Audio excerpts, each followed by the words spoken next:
Assalamualaikum warahmatullahi wabarakatuh. Selamat pagi, salam sejahtera. Izinkan saya memperkenalkan diri dulu. Nama saya Elizabeth Diana Sari dari PTPN 11. Saya akan menyampaikan mengenai poin learning dari pre-learning PLDP 2 Angkatan 27 tentang materi manajemen bisnis.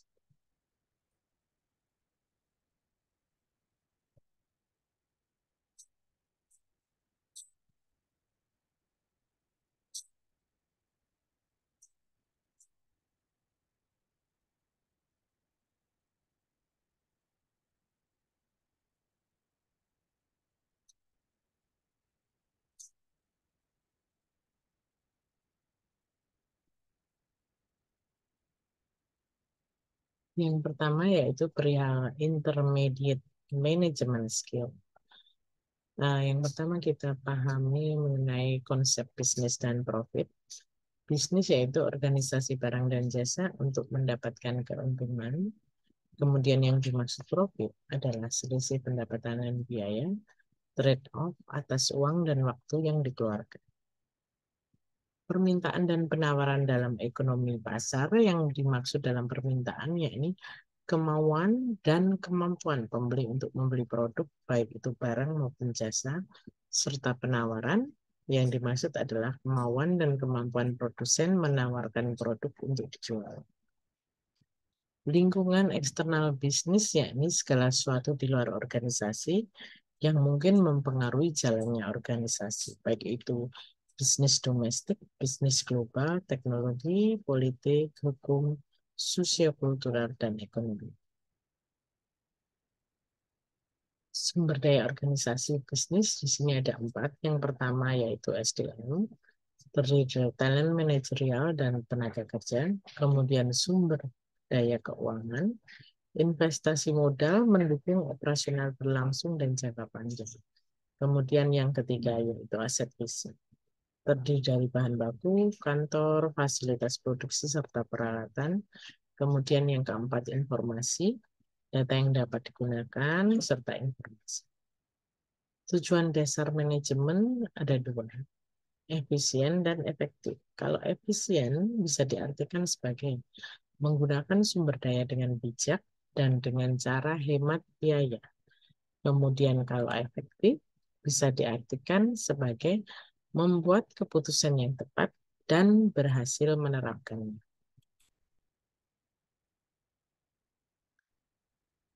Konsep manajemen dalam organisasi ada 3. Yang pertama, input, kemudian manajemen proses, yang ketiga tujuan yang dicapai. Input di sini melibatkan perihal SDM, sumber keuangan, aset fisik, informasi. Kemudian manajemen proses akan melibatkan 4 proses, yakni biasa kita singkat POLC agar lebih mudah mengingatnya: planning and decision making, organizing, leading, serta controlling. Planning and decision making akan menetapkan tujuan organisasi dan memilih tindakan untuk mencapainya. Organizing menentukan bagaimana kegiatan dan sumber daya dialokasikan. Leading, proses untuk mengatur bagaimana anggota bekerja sama dalam mencapai tujuan.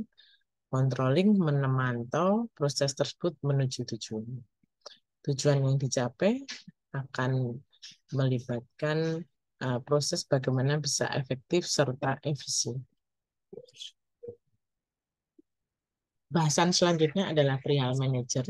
Pengertian manajer di sini seseorang yang tanggung jawab utamanya akan menjalankan proses manajemen untuk mencapai tujuan.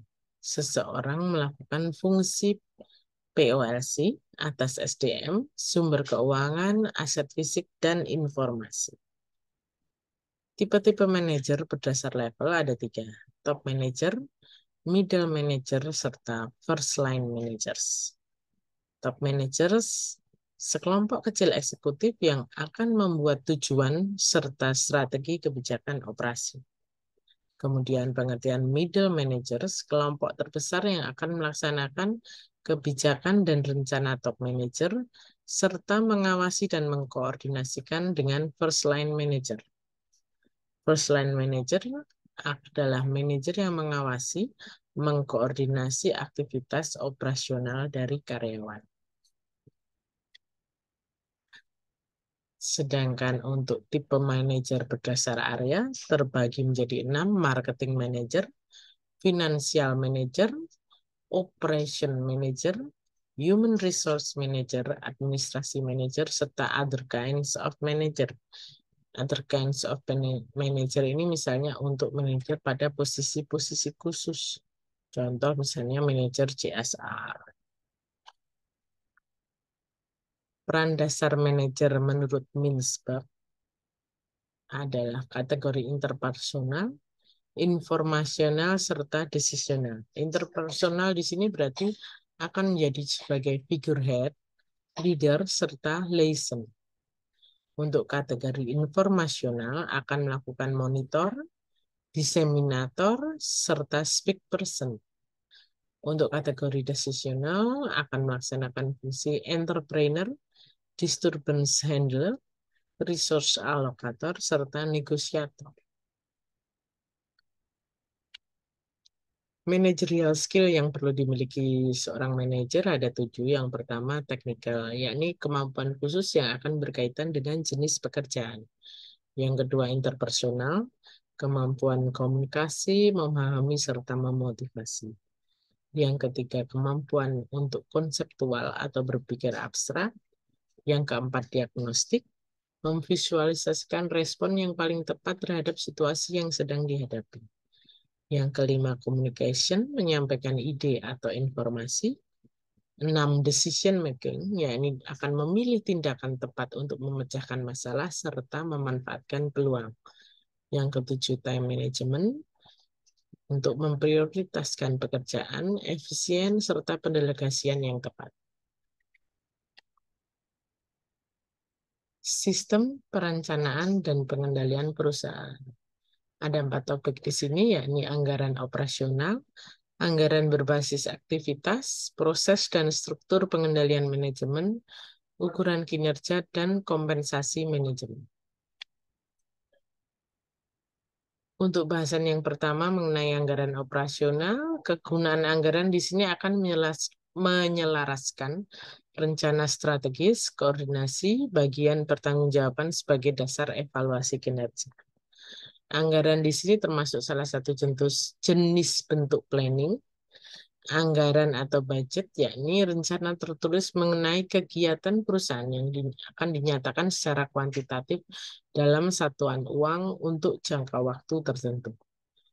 Kemudian anggaran ini sebagai alat manajemen untuk mencapai tujuan. Rencana-rencana yang dituangkan akan dirupakan dalam bentuk angka-angka. Kemudian komponen dari anggaran operasional, yakni anggaran pendapatan, anggaran biaya produksi, beban SDM, administrasi dan umum, beban penelitian dan pengembangan. Bahasan selanjutnya mengenai problem solving and decision making. Di sini akan dipaparkan mengenai manajer dan berpikir sistem, model keputusan pada kondisi resiko dan ketidakpastian, game teori, analisis dan situasi dan masalah, tools yang akan digunakan untuk analisis, HACCP analisis, business impact analisis, serta analisis hierarki. Kemudian yang kelima, pendekatan dinamika sistem dalam analisis keputusan dengan influence diagram. Mengenai manajer dan berpikir sistem, organisasi sebagai sistem terbuka akan dipengaruhi dan mempengaruhi lingkungannya. Sistem sendiri dapat diartikan sebagai kumpulan unsur-unsur yang saling berhubungan, bergantung, berintegrasi mencapai tujuan. Sesuatu yang memelihara keberadaannya dan berfungsi sebagai sebuah kesatuan melalui interaksi antar bagiannya. Sistem thinking atau berpikir secara sistem, yakni suatu disiplin yang melihat fenomena secara keseluruhan dan menekankan kepada kerangka pikir berkaitan. Cara pandang yang berfokus kepada pola perubahan sehingga tidak melihat suatu fenomena secara statis. pattern of change di sini akan menjadi pattern of behavior, kemudian selanjutnya akan menjadi behavior. Yang ketiga, alat analisa untuk memahami sesuatu organisasi seperti perusahaan, pemerintahan, ekonomi, politik, sosial, dan ekologi. Sehingga memberi kemampuan manusia untuk melihat permasalahan yang lebih kompleks. Model keputusan pada kondisi resiko dan ketidakpastian. Lingkungan keputusan ada dua, ada tiga, yakni certainty, risk, serta uncertainty conflict.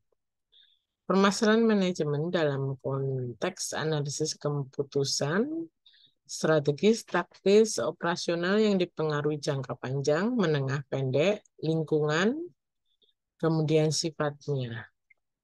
Ciri-ciri untuk analisis keputusannya, yakni belum dapat memutuskan, penstrukturan analisis keputusan, diagram keputusan ketidakpastian, risiko dan bentuk utility, alternatif terbaik dengan memaksimalkan harapan dalam ekspektasi utility. HIM teori, analisis situasi dan masalah. Yang dimaksud dengan analisis situasi, yakni proses memahami situasi yang terjadi untuk merumuskan kebutuhan permasalahan yang perlu segera ditangani, merumuskan hal-hal yang berpengaruh terhadap fenomena tersebut. Fenomena tidak sama dengan masalah. Jangan mencari data atau masalah berdasar harapan atau ekspektasi, asumsi-asumsi dan pengalaman, serta jangan mencari data berdasar tekanan. Prinsip prioritas masalah ada tingkat kemendesakan dan tingkat kepentingan. Model game teori akan berbeda dengan model pengambilan keputusan dalam kepastian dan model pengambilan keputusan dalam risiko. Pesaing dalam model ini adalah pesaing yang aktif dan rasional. Berbeda dengan model kepastian atau dalam risiko di mana pesaingnya akan pasif. Yang kedua, kriteria keputusannya yakni maksimin atau minimax. Sedangkan dalam model kepastian atau dalam risiko adalah maksimalisasi atau minimalisasi. Ketika sebuah dalam game teori ini dimainkan, masing-masing player akan memilih salah satu tindakan. Pilihannya nanti akan dibuat secara simultan sehingga tidak satupun pelaku tahu pesaingnya sehingga dia memutuskan tindakannya. Game mungkin akan membentuk pasar baru untuk meningkatkan pangsa pasar atau daya saing produk. Contoh di bisnis perkebunan adalah pembelian bahan baku tebu, penentuan harga jual produk, serta dalam kasus perolehan tenaga tebang. Yang berikutnya adalah paparan mengenai analisis yang bisa dilakukan. Toolsnya adalah melalui HAZOP analysis, Hazard and Operability analysis, ya ini suatu analisis yang sistematis terhadap perencanaan atau operasional, baik terhadap peralatan atau manusia, atau dapat pula untuk tindakan efisiensi operasional. Semula analisis ini banyak digunakan untuk industri kimia, namun saat ini biasa digunakan penyelesaian problem solving masalah operasional. Analisis yang kedua yakni business impact analysis. Digunakan untuk menentukan tingkat kegawatan dan jangka waktu pemulihan dari proses dan sumber daya untuk kelangsungan pencapaian sasaran perusahaan setelah terjadinya suatu peristiwa berisiko. Di sini akan menunjukkan saling ketergantungan dan interaksi antar proses bisnis, baik internal maupun eksternal, terutama terkait rantai pasok produk. Yang ketiga, analisis ini akan menunjukkan peluang untuk melakukan penataan ulang operasional demi ketahanan perusahaan. Identifikasi proses bisnis dan penataan ulang. Bisnis proses re-engineering. Masalah manajerial untuk mengenai pendekatan dinamika sistem akan terdiri dari tiga, yakni top management, middle management, serta operational management. Metode pendekatan dinamika sistem ini melibatkan ada kekuatan kuantitatif, kekuatan dan kuantitatif. Untuk langkah pertama yakni identifikasi dan definisi masalah, langkah kedua konseptualisasi sistem, Yang ketiga adalah formulasi model. Yang keempat, simulasi dan validasi. Yang kelima, analisa dan pengembangan kebijakan. Yang keenam, penetapan. Demikian paparan yang bisa saya sampaikan perihal materi manajemen bisnis. Terima kasih. Mohon maaf bila ada kekurangan dalam penyampaian.